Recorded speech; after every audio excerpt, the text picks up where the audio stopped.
And secondly, at least I'd like to advise Arsenal fans to lower the expectations of either winning the league because they are limited. And also, I Huyo want mzalendo. Mzalendo is an Arsenal fan. Sorry for saying so, but they should lower the expectations. And definitely also congratulate Wesley Ogam for either being given this 11 at Wolfsburg, a Kenyan boy who definitely featured in Chan. I wish he made a good life there at Wolfsburg and they that represent us very well. That's what I can say. Okay, asante sana Carson. Mzalendo, karibu sana utufungie show.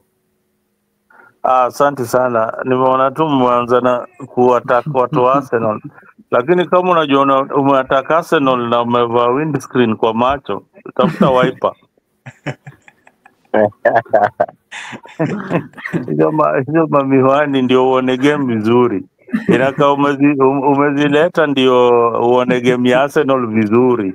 Next time uone game nimezileta tu sione mkishinda trophy. hata mkaze aje last season umekuwa mkikaza, hizo muscles zimeisha saa hii. Hata si last season tumekaza for the last 7 years. Arteta amekuwa mmekuwa mkitukazia for the last 7 years bwana, si muache tu kidogo, muachilie tu kidogo, muachilie tu kidogo. Hatujashinda anything, but anyway, sisi watu wa Arsenal, we love our game, we love our team, we love our progress, and team imekomaa sahi. We have got the best midfield players in the league. We are all round. We have got the best defense. We have got the best striking force. We are compact. We play away very well. We play at home very well. So we have got very, very high expectations in the next coming few weeks. And any team ile nakutana Arsenal, you need to be worried. You need to be worried a lot because saizi unajua Arteta akiangalia bench yake anacheka tu.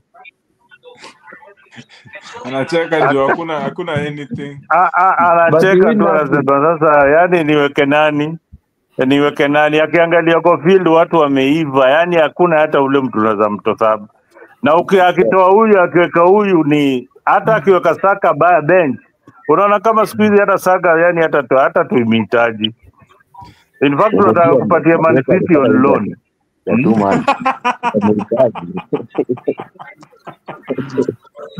Wewe Kilong bado anaongea, alishinda kikombe ya Trump. Sasa bado unaongea na ile mag mulishinda ya Trump, mulishinda Guata.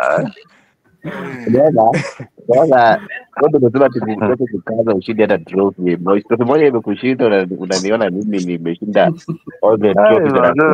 Ulipiga kelele na ka trophy kingine kana kama sahani.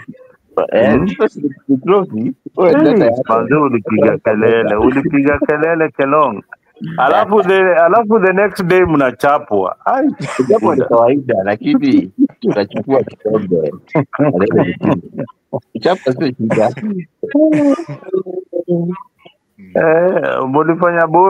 Mlifanya watu kama Boni wa Sunderland. Jamaa mlikuwa mna support. By the way, Chelsea wako na squad poa. I think ni fielding ndio shida. On a serious note, Chelsea kona squad poa. Their forward line is very good, but the problem is that they are conceding. So as much as they are scoring, bado wanaweza fungwa. So they need to do something on the back line. But forward line yao iko poa kabisa. From what they are built from last season na hii time sahi, hiyo squad yao iko poa. The only thing is that in the defense they've got some loopholes that they need to work on. But anyway, wacha season 2 ndio imeanza. Wacha tuangalie hii weekend game itakuwaje. Prediction